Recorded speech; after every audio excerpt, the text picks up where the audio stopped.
time last period, like by 3 or 4 minutes. So there's a lot packed into today. Let me share my screen. Y'all doing all right today? Week 24, something like that. Week 24. We're almost halfway through the term, so that's good. Be the end of the year before we know it. I have a few things before we get to the actual material for the day. For today, we're going to talk about the introduction to the Restoration or the 17th century. We use those terms kind of interchangeably. And we're going to look at some 17th century poetry so that you don't have to do that on your own. We'll talk about discussion topic 4, which is due this week. But before that happens, I want to talk about the Blackboard and a couple of things that I added to the Google Classroom. One of the things that I added is a little note about an opportunity for young women in the Rio Grande Valley. If they're interested, one of my former students runs a nonprofit organization. She's a grad, I think she graduated in 2014 or 2015, Juanita Maldonado. And she graduated from UTRGV, and now she does a journalistic work for a variety of outlets. Anyway, she's offering this contest.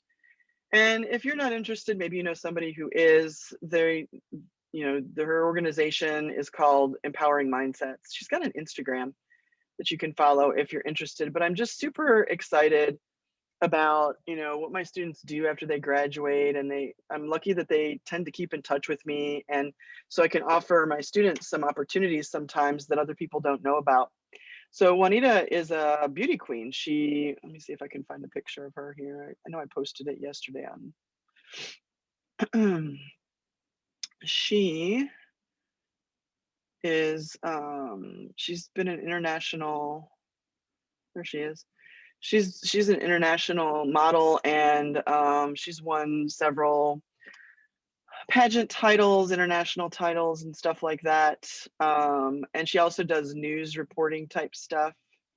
But anyway, I want to go back to, she's the one behind this Empowering Mindset. So they're doing this prom experience, knowing that this year is a little different, and I don't even know if we're having a prom. But she's going to offer 5 girls from the RGV, like sort of like super duper makeover hair, photo shoot, new dress, you get to keep the dress type scenarios. And so there's a opportunity if you're interested here, or maybe you know somebody who's graduated, has to be a senior, and they have to be in the RGV, and they have to be able to participate in the experience. But it's just, the application is just an essay why you think you should be the recipient of the prom experience, and it's open till the end of March. So she contacted me, and I promised that I would mention that to my classes because she thought it'd be really cool if there were some applicants from East, since that's where she graduated. Also, I added some things to the scholarship tools section in the classwork. Let me go to 2B. I've been adding to this because I'm hoping that you're working on scholarships. We don't have time in class really to work on them, but I do want to promote the idea that you should be working on scholarships, seniors. Well, y'all are seniors that are in here right now. You should be working on scholarships. There are a lot of resources that I posted here that will help you find scholarships. You can view more. There's a ton of them in here and specific scholarships. Also make sure that you're in the Google Classroom for the College and Career Center because they post a lot about scholarships, and also the counseling department tweets scholarship opportunities. I try to retweet them when I see them. So if you're following me on Twitter, you'll probably see most of them. But the one that I added just yesterday or this morning is the community scholarship. So many of you have been waiting for this scholarship opportunity to open up, and it opens today. The deadline for the local scholarships is the 26th of March. And WISD went together and put together a way for you to do an application where you only need to do one application and apply to multiple scholarships through that one application. So that opens today. You can get it on your portal. So if you open up the student portal to look at your grades, there'll be a way for you to access the application there. This is a video that I put here. The counseling department put together a video walking you through how to do the application, where to access it, how to complete certain sections of it, things that are important, and so on. So local scholarships are set up to help you with cash money. Most other scholarships pay out to your school. So if you get the McDonald's scholarship or the Dell scholarship, they don't pay to you. Or even just campus scholarships, right? Like you might get the memorial scholarship for some professor on campus. They don't give you the money. They give the money to the school, and then they take it off of your bill. Same thing, FAFSA. You don't get money in your bank account. You get money sent in your name to the college to pay off your bill. So community scholarships are different. Community scholarships are, local organizations, schools, churches, different people in the community who know that you need extra money to get started with college. You might need to buy a laptop, you might need to relocate, you might need transportation, etc. And so the community scholarships are ways that you can earn that, and they will write you a check. So once you prove that you're going to school and you have a schedule after your orientation or whatever, then you take that paperwork to them and they will cut you a check. They're usually $500, $1,500, $2,000. But a lot of people can really put together a pretty good bank account if they get multiple scholarships. So the community scholarships open today on the portal. This video will walk you through it, how to do it. And it's like a 4 to 5 minute video. And you can do your application. It closes on the 26th. So anybody who hasn't applied by the 26th won't have the opportunity to get those local scholarships. They don't do that, local scholarships, really much for subsequent years. So as you're going into your sophomore year, there's not going to be this opportunity. There are scholarships, but not as many local scholarships, because the idea is that we're trying to help you get started with college and pay for those things off the top. So everybody needs money. So that's a good opportunity. The place that you can get it is under the classwork tab, the scholarship tools, that's been there for a while. I started posting these scholarships last month. And that's a really good one to do, because you can apply to multiple scholarships with one application. Are there any questions about the local scholarship application or anything else with scholarships? I know I pointed it out to you about a month ago. I did make some videos about scholarships and about how that works. And there's a playlist here. If you haven't gone to check it out, there's a playlist on YouTube with the ones that I made that are just general information about scholarships, and also a few other people that talk about it that I found some good videos that you might want to peruse. So if your parents aren't going to be able to just write a check for all your expenses, then you might want to look into scholarships to help you pay for those things. I don't see anything in the chat. So let's head over to Blackboard for today. Unit 3 posted on Saturday, I think I posted it. We're moving into what's called the Restoration and the 18th century. Basically, it's the 17th and 18th century. The reason that they call it the Restoration, you can read about it in the background in the textbook, but basically it's because there was, after Elizabeth died in 1603, there was a lot of dissension in the ranks of the monarchy about who should succeed her, and there was a rebellion, and Cromwell got involved, just a whole bunch of political stuff. But basically in the 17th century, there is a displacement of the monarchy, and then the monarchy is restored. And so we call that the Restoration. I don't think it has a huge effect on the literature.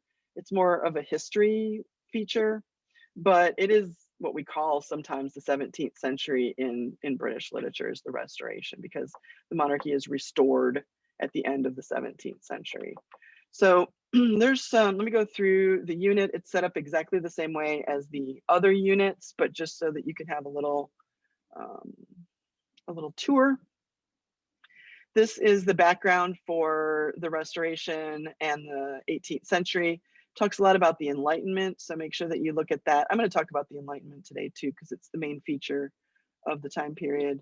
The objectives for this unit, you should be able to explain characteristics of 17th and 18th century British literature and distinguish it from writing of another time period. You should be able to articulate the changes in the English language. You should be able to explain the ramifications of the Enlightenment on the thinkers and artists of this time and articulate responses to specific questions about unit readings. You should have communication skills and social responsibility skills. Those are always on there. The graded assignments for this unit, the paper, even though it's about Othello, is due during this time. So you will find the spot where you can upload that first essay here in this unit. It's a little farther down in the folder. Also, there are 2 discussions for this unit, number 5 and number 6, that count for 20% of the discussion of the overall grade, and the midterm falls during this unit. The readings are listed here. We're going to look at some poetry together today. And then the main works are Paradise Lost, which we will do here before the midterm, and Gulliver's Travels, which is more of an 18th century piece, and we'll be doing that when we get back from spring break. Here are some contextual notes.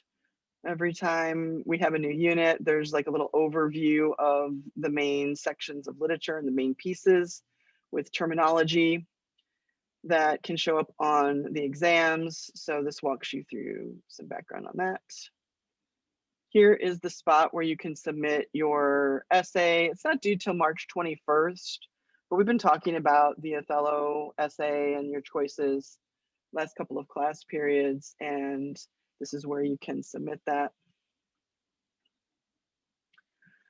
The discussion questions, number 5 and 6 for unit 3. There's one on Paradise Lost, and there's one on Gulliver's Travels. We have discussion number 4 this week, which I do want to go to in just a minute.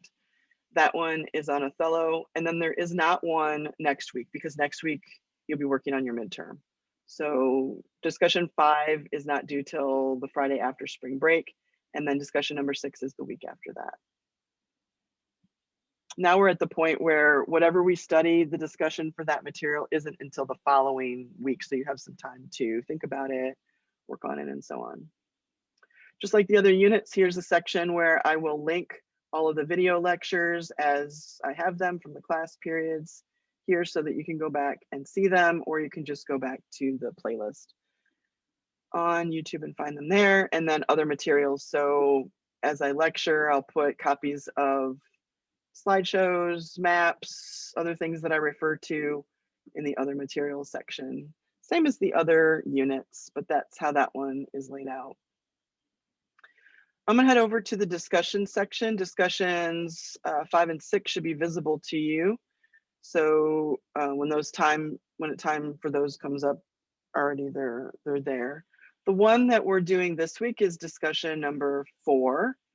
And discussion number 4 is about humanism as we see it in Othello.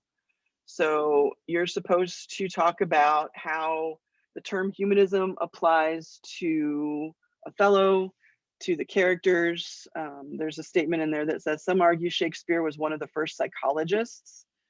Psychology is a 19th century invention, so Shakespeare never would have heard that term, but if we kind of think about that as a concept, how does Shakespeare get into the inner workings of the mind and personality and decision making in that sort of way? You can almost look at it like a lens. So how do you think Othello, the play, explores the psychological complexities of motivation? I would think that you would probably, with motivation, be thinking mainly about Iago, although Desdemona has some motivations, and so does Othello, Rodrigo. So it's about how does humanism reflect in Othello, and specifically, how can we apply a psychological lens to the play? So that one is due the post on Friday and the replies on Monday. I think it's best, I say this about every time, but I think it's best if you work on your response throughout the week so that you've got some good ideas. You have to sit down and spend hours cranking it out. There, are some of these topics you have to go back through your notes and through your material to try to put things together. I would also suggest that you go back through the notes and feedback that I've been giving you on your previous discussions, because usually I'm giving you those notes not to criticize, but to help you improve your score on the next discussion.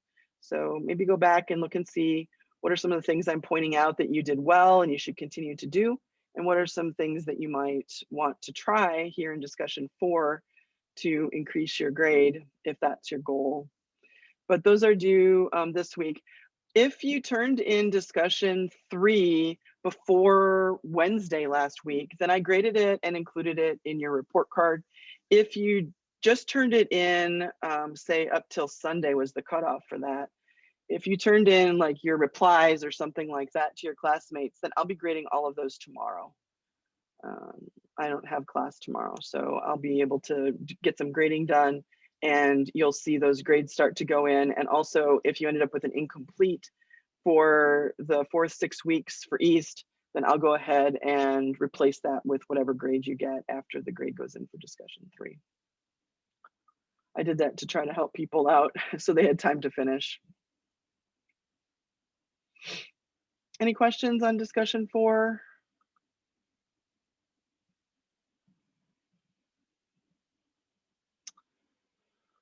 Okay. Oh wait, something in the chat. No questions. Okay. Then let us dive into the material for today. So today I want to do a little introduction of the 17th century. I will talk about the 18th century after spring break when we start going into Gulliver's Travels, because that's more of an 18th century piece. So I'm going to do an overview of 17th century literature. We're going to look at some poetry from the 17th century, talk about how it's different from poetry in the previous time periods that we've been studying. And Thursday is our first talk on Paradise Lost. So the reading assignment for Thursday is to read book 1. I know book makes it sound like it's long. It's just 20 pages, like a chapter. We're not going to read all of Paradise Lost, obviously, because this is a sampler course. So we'll just be dipping into the first 2 chapters and then moving on. Same thing, Gulliver's Travels. We're just reading part 1. And just so we can get a feel for these different time periods as we move through them. So I'm going to go through the slideshow. Oh, that's the last page of the slideshow. Let me go back to the beginning. This is the same one that's in the Blackboard. So if you wanted to follow along on your screen, you can access this slideshow in the other materials section of Unit 3, right here. You can go to other materials and the slideshow is there. You can see your own copy there if you want. But this is what I'm going to go through for today. And I'll be touching on the things that will show up on the midterm and things that you will want to make note of, the significant elements of the 17th century. Okay, so in the textbook, there is an introduction to the 17th century. I find that the textbook is very political and history oriented, and I don't think that it's entirely necessary for you to read the entire section. If you want to, you can, but I don't teach history, I teach literature, so there are influences from history on the literature that we read, and that's important to note, but I don't think that you have to remember all the dates and details of history. That's for a European history course. So, but there are some things to understand about how we're transitioning into this new period in literature that we're studying. And the first one is to note that Elizabeth died in 1603. And that's the end of the Elizabethan era because she's no longer the monarch. And there was some confusion. She didn't have any children.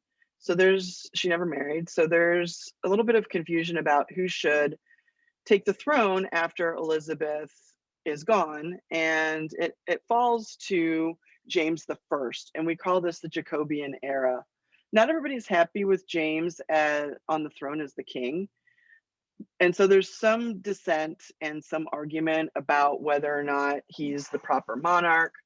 There are some revolutions and some displacements, and what happens is the monarchy is suspended for a period of time, but eventually it's restored, and that's where we get the restoration.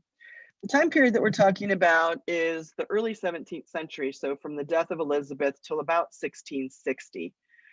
There's a noticeable shift in history at that point in time after the restoration. So a really important term that you need to know and is on the midterm for the 17th century, just in general, is enlightenment.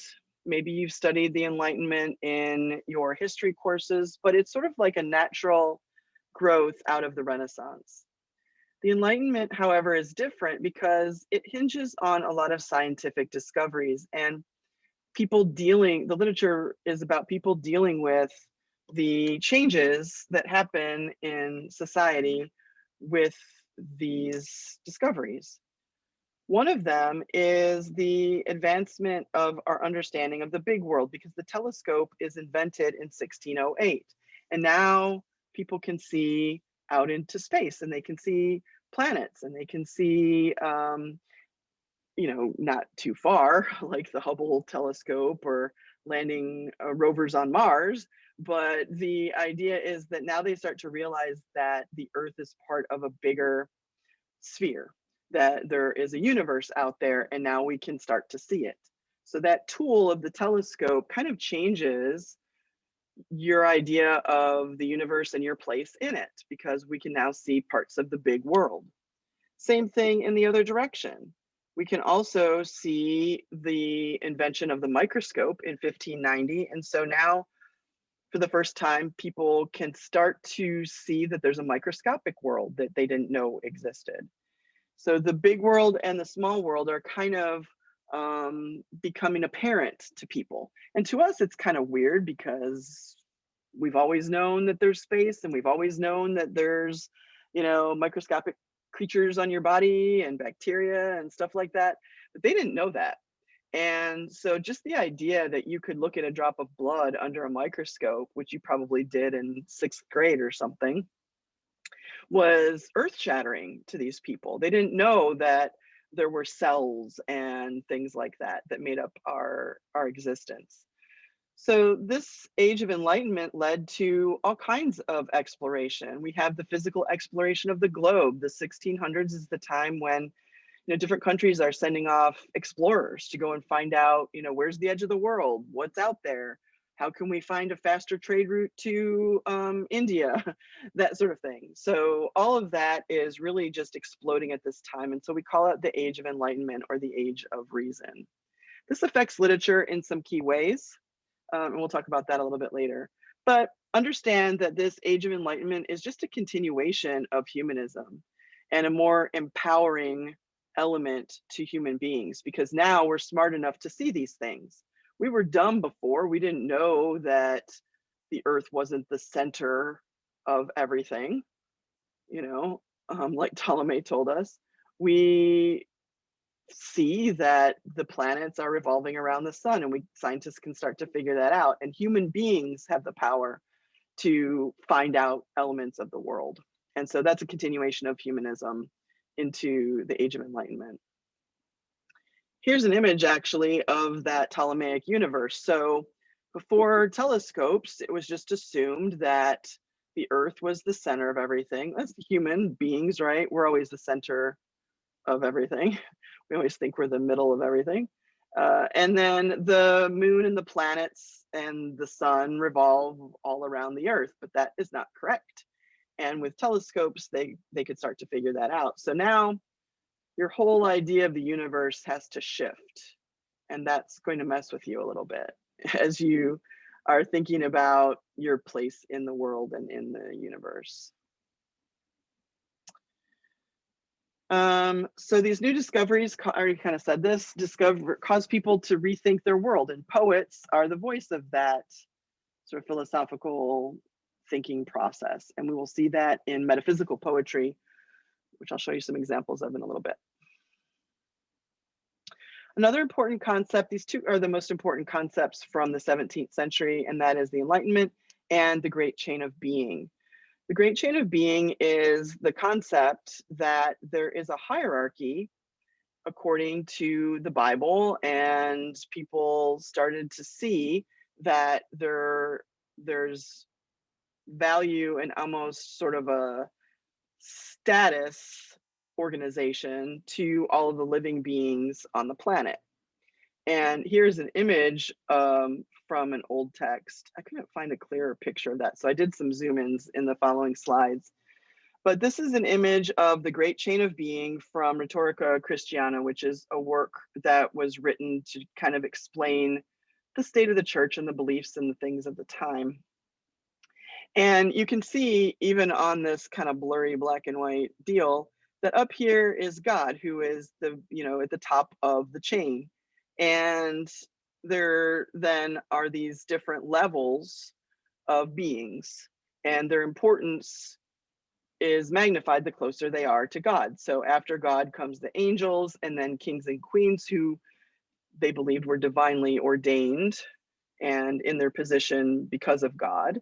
And then commoner people, and then the animals are oriented, plants and minerals. So there's this sort of natural hierarchy, and that's the great chain of being. Let me zoom in a little bit so you can see some features of this image.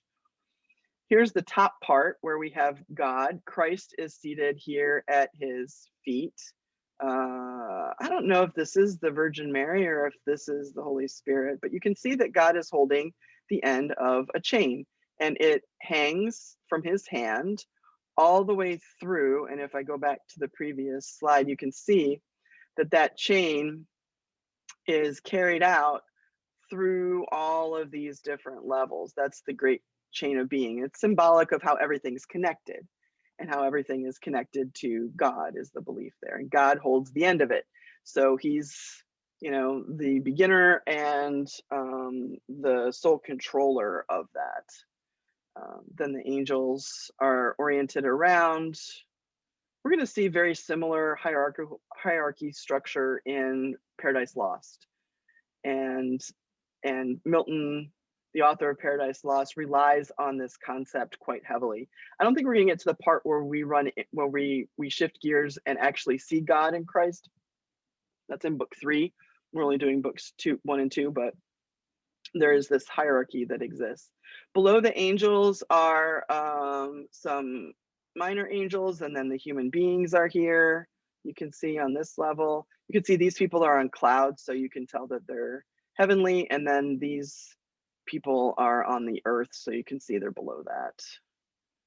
Chain still running in the middle.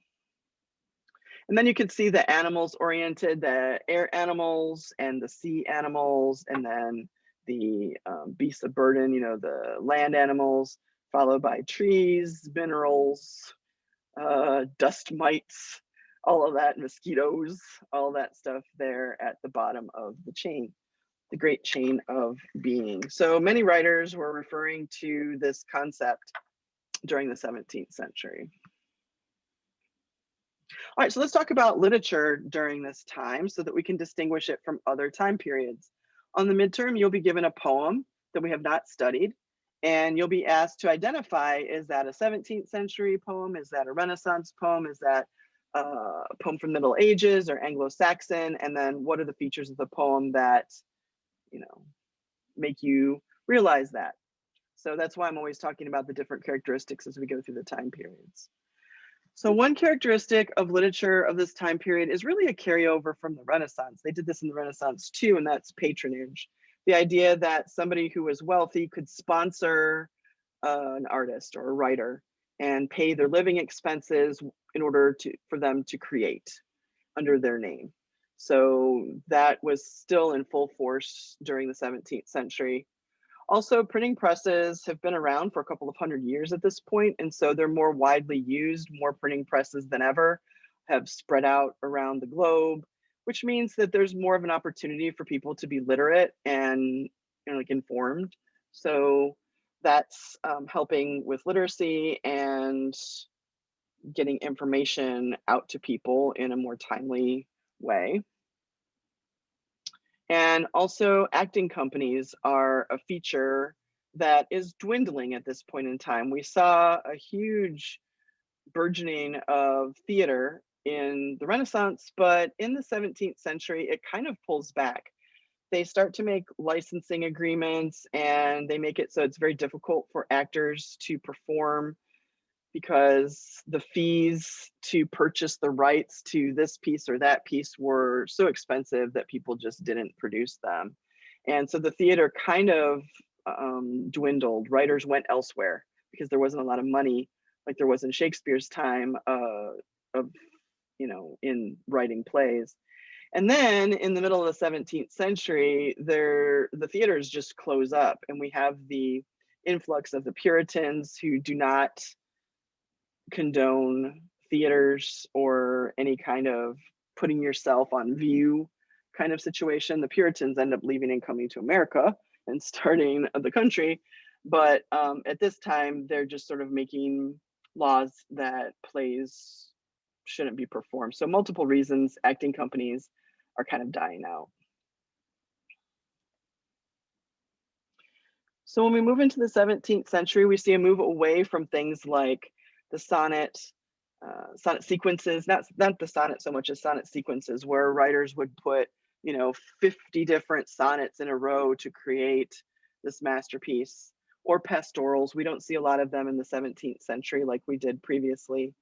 Mythological narratives and elaborate ornamentation, all of that stuff is kind of going by the wayside, and we're switching to the opposite of those things in the 17th century.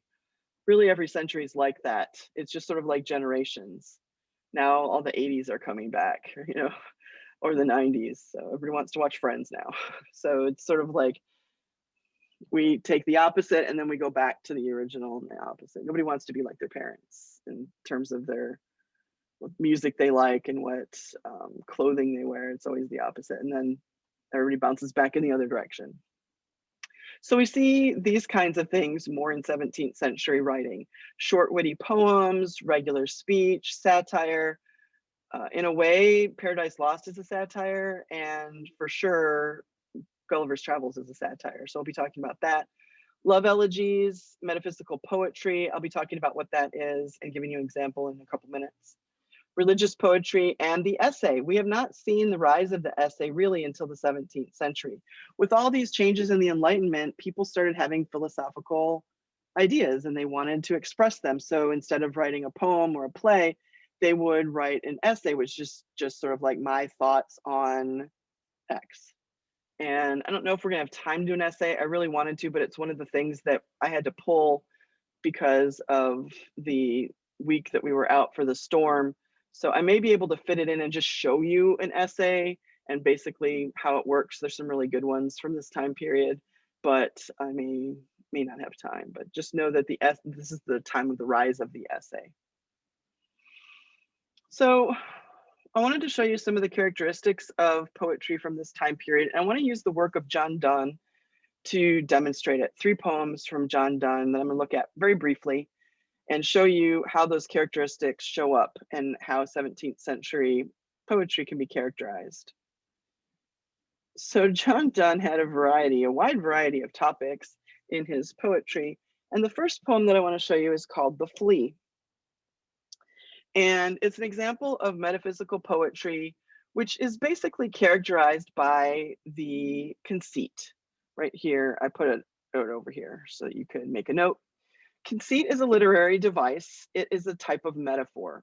It is not related in any way to the idea of someone being conceited. It's just a totally different term. So a conceit is a metaphor that is extended. So the whole poem pretty much rests on this extended metaphor. It's usually a complex comparison and innovative, something that you would never have thought about being compared. In this case, in this poem, it's comparing a flea to a marriage. And that's weird. So the poem it uses a conceit in order to demonstrate the point that the speaker's trying to make. Regular speech, well, for the time period, and also a little bit of satire. It is a little bit, in some ways, satirizing the male attempt to have sexual relations with the female. So in this poem, I'll just tell you a little bit about it and then I'll read it to you so that you'll see all the things I was saying. So this poem, the speaker is a man who is trying to convince his female companion that they should have sex. And his argument is basically that there's this flea that's been jumping around on us. I'm not even going to go into fleas because at this time, bathing was not something that happened on a regular basis, maybe once a year, maybe twice a year. Uh, so yeah, that's gross, but we're gonna put that aside. And so he says, look, this flea's been jumping on us. We're sitting here next to each other really close. And this flea bit you and then it bit me. And so our blood is mingled in this flea. We're practically married. So let's do it. And that's not the greatest argument. And the woman is not convinced, but he's making the argument for the two have already become one, right? The idea in a wedding ceremony is that the two people have become one through marriage. And he says, look, we're already practically married because this flea has our bloods mingled. We might as well keep mingling. And that's his whole argument to try to get sex from this lady. So I'll read it to you and you can kind of look for that in there. And that's the conceit. Mark but this flea, and mark in this, how little that which thou deniest me is. Me it sucked first, and now sucks thee, and in this flea our two bloods mingled be. Thou knowest that this cannot be said a sin or shame or loss of maidenhead, yet this enjoys before it woo, and pampered swells with one blood, made of two. And this, alas, is more than we would do. In other words, we're not even going to be mingling blood, so already we're way past that. Oh, stay, because she moves to smush the flea. She moves in between the stanzas to crush it. Like that's her answers. I don't think so. Oh, stay, 3 lives and 1 flea spare, where we almost, nay, more than married are. This flea is you and I, and this our marriage bed and marriage temple is. Though parents grudge and you, we are met, and cloistered in these living walls of jet. Though use make you apt to kill me, let not to that self-murder added be, and sacrilege 3 sins in killing 3. Killing 3 is like symbolically killing you and me because our blood is in the flea and also the flea, the container for our blood. She kills it then. Cruel and sudden hast thou since purpled thy nail in blood of innocence. Wherein could this flea guilty be, except in that drop which it sucked from thee? And thou triumphest and sayest that thou find'st not thyself nor me the weaker now. 'Tis true, then learn how false fears be. Just so much honor when thou yieldest to me will waste as this flea's death took life from thee. So it's kind of a playful, almost satiric look at this attempt on this man's part to seduce this woman, and it's a failed attempt. The next poem is a lot more complicated, and it's a demonstration again of metaphysical poetry, so there is a conceit, and it's also an example of love elegy, which is one of the ones from the previous slide. It's called A Valediction Forbidding Mourning. A valediction is a goodbye. The whole word valediction means to say goodbye, which is why at a graduation you have a valedictorian. The valedictorian's job is to say goodbye for the class. Not a lot of people know that. They think valedictorian means first place, and that's not what it means. The person who gets the honor of saying goodbye for the class is the person who had the highest rank in the class. Salutatorian salutes the class, so they say hello. That's why they go first in the speeches. So their job is to say hello and greet everybody for the class, and the person who gets the honor to do that is the person who had the second highest ranking. So valediction and salutatorian, all of that has a meaning beyond the actual placement of the person. So maybe you didn't know that. So this is about saying goodbye. So it says a valediction forbidding mourning. So the title tells us this poem is about somebody who is saying goodbye, but forbidding their beloved from being upset about it. And the premise for this poem is the idea that I'm going away, but I don't want you to be upset because we're still together. We're just expanded, right? Like, so as I travel and go wherever I have to go, it's like one of the smaller metaphors in the poem is it's like gold. When you take a gold nugget or a piece of gold and you hammer it out and make it thin, it expands, right? Like, and we might be on the other ends of that, but we're still connected. It's still a piece of gold. Our relationship is still our relationship. It's just spread out, which is kind of a nice way of looking at saying goodbye if somebody has to leave temporarily. It's a beautiful poem. It's very, very deep and rich. I will read it for you, but I would take me at least a class period to go through and explain all the different references and the beauty of some of the references that he puts in there. But watch for that concept. It goes like this: as virtuous men pass mildly away and whisper to their souls to go, while some of their sad friends do say, the breath goes now, and some say no, so let us melt and make no noise. No tear floods nor sigh tempests move. 'Twere profanation of our joys to tell the laity our love. Moving of the earth brings harms and fears. Men reckon what it did and meant. But trepidation in the spheres, though greater far, is innocent. Dull sublunary lovers' love, whose soul is sense, cannot admit absence, because it doth remove those things which elemented it. But we, by a love so much refined that ourselves know not what it is, interassured of the mind, care less eyes, lips, and hands to miss. Our two souls, therefore, which are one, though I must go, endure not yet a breach, but an expansion, like gold to airy thinness beat. If they be two, they are two so as stiff twin compasses are two.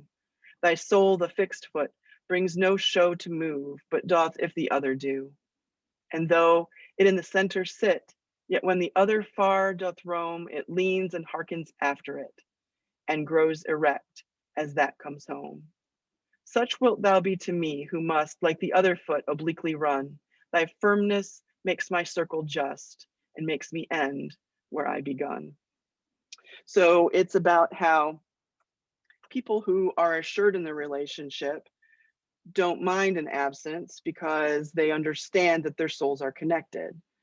It's people who have an elemental sort of basic idea of a relationship, who always have to be near each other, always have to be touching each other, in communication with each other. That is unassured love, that you have to be in proximity constantly. He said, we're beyond that. We're at this spiritual level, this metaphysical level of our relationship. And so the conceit is with the compasses in the second part. It's not a compass like to tell north and south. It's a compass like you use in math, right? Like, do you remember making a circle with a compass? One part of the, do I have a compass? I don't, but I have a hole puncher. So we'll imagine that my hole puncher is a compass, right? So a compass, one foot sits in the middle of the circle, and you put a pencil in this one. I don't know, do they still do that? I'm hoping that y'all still do that like in geometry, right? And then you move this one around like this to make the circle. And this one stays in the same spot so that you can make the circle. And so he says, we're like this compass, right? Like, you're the fixed piece, you're staying here, and I have to go and do all these things, but you keep me rooted in our love and in our relationship and in home. So it's a beautiful idea, and you would never think of comparing your relationship to a compass like that. So that's another conceit. All right, so then the last poem that I wanted to show you today as an example of 17th century poetry is Holy Sonnet 10. John Donne wrote all three of these poems. There are many other poets, but I just thought using these three would demonstrate best the qualities of poetry at the time. So this is religious poetry, and it's smart. So this poem is about death and about how death will be overcome by religious belief, because death is not coming to kill you if you believe in everlasting life. So if you believe in God, then you'll have an afterlife. And so he says, this is a very famous poem, Death Be Not Proud is what they call it sometimes. And it's about how death, you shouldn't think you're that great, because you know, you have power over humans, but you don't have ultimate power. We ultimately have power over you. Death, be not proud, though some have called thee mighty and dreadful, for thou art not so. For those whom thou thinkest thou dost overthrow, die not, poor death, nor yet canst thou kill me. From rest and sleep, which but thy pictures be, much pleasure. Then from thee much more must flow, and soonest our best men with thee do go, rest of their bones and soul's delivery.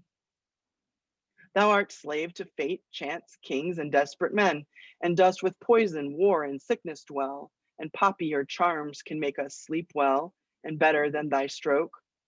Why swell'st thou then? One short sleep past, we wake eternally, and death shall be no more. Death, thou shalt die.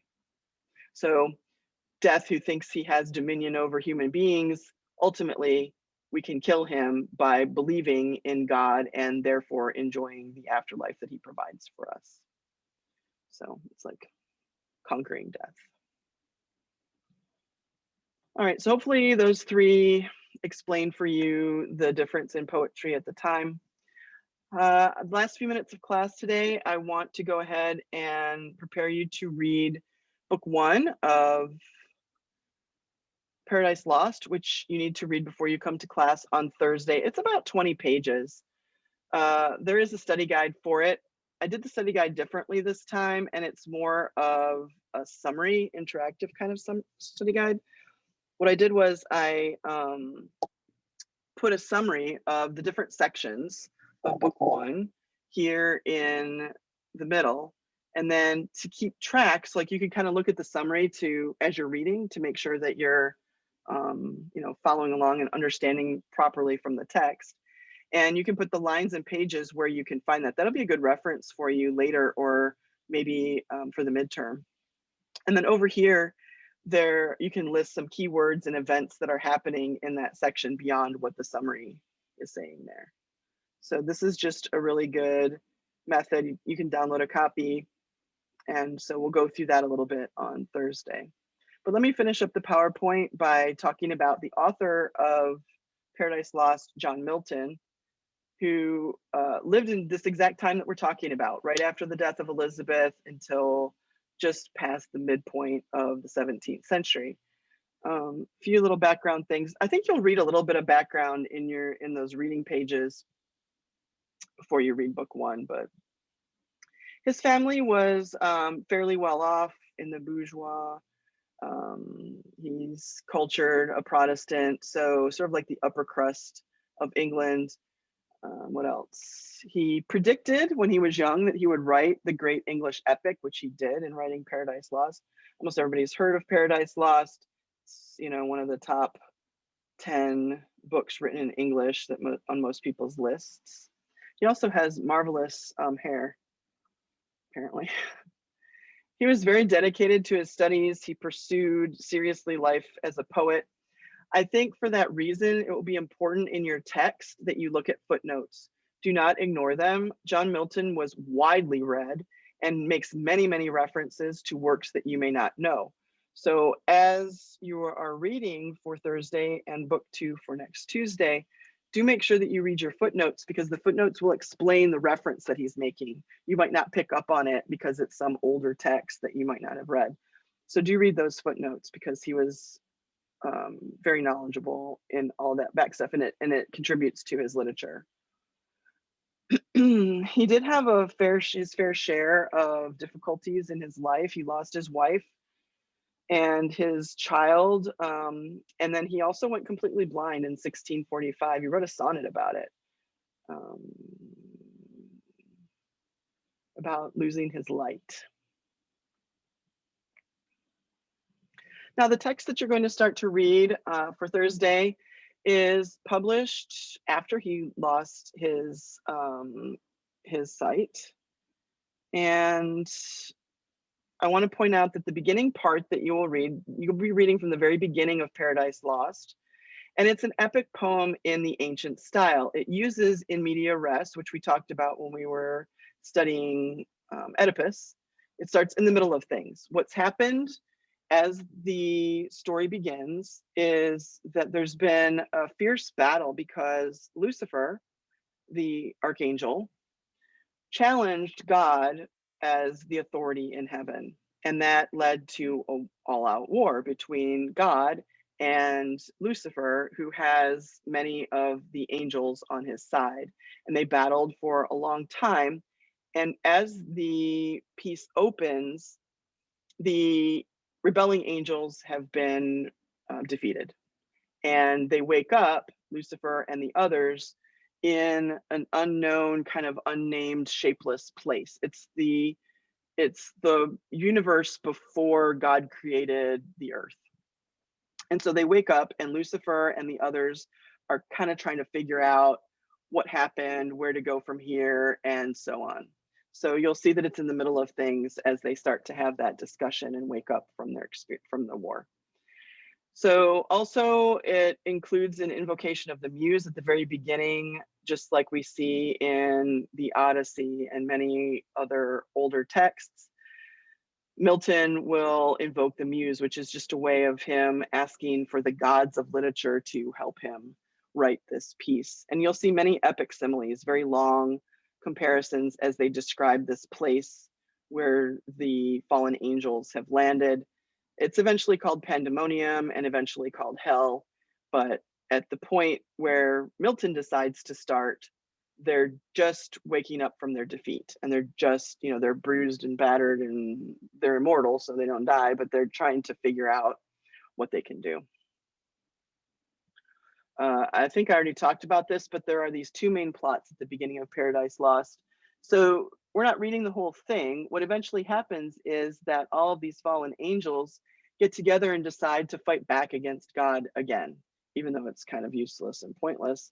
And the way they're going to do that is to attack his newest creation, which at that point is Adam and Eve in the Garden of Eden. And if you know that story, most people do, Adam and Eve are corrupted by Satan in the form of a snake, a serpent.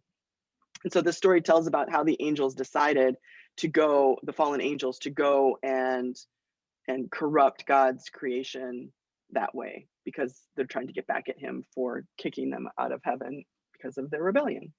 So when we talk about the fall, we talk about Lucifer's fall out of God's grace and literal fall to the unshaped world, and also the fall of man, that Adam and Eve give in to that temptation in the garden.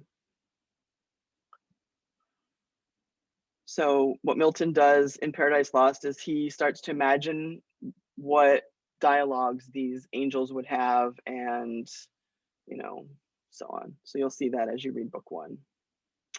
I'm going to speed it up a little bit because we're almost out of time. I already said footnotes are important.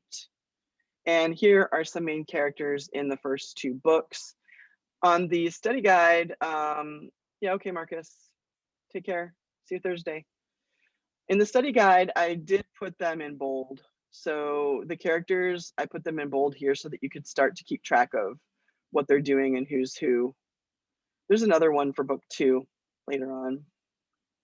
But these are all the main characters: Belial, Beelzebub, Mammon, Lucifer, Muse. Most of the rest of them you know how to pronounce. This is Belial and Beelzebub. You know what? I'm thinking, I remember last year that there was a really good audio book that you could like read and listen at the same time. Let me see if I can find that, and I will link it on the Blackboard. And maybe if I find it, I'll even put an announcement in Google Classroom so that you'll get a notification.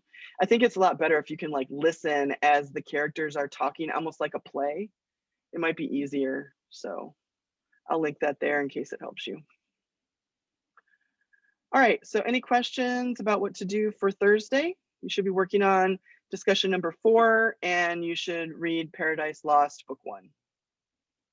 The study guide will help you, and the footnotes. Everybody all set? Anything? I know I went through a lot of material today, but you have access to the slideshow, so, and this video also if you need to go back to it later.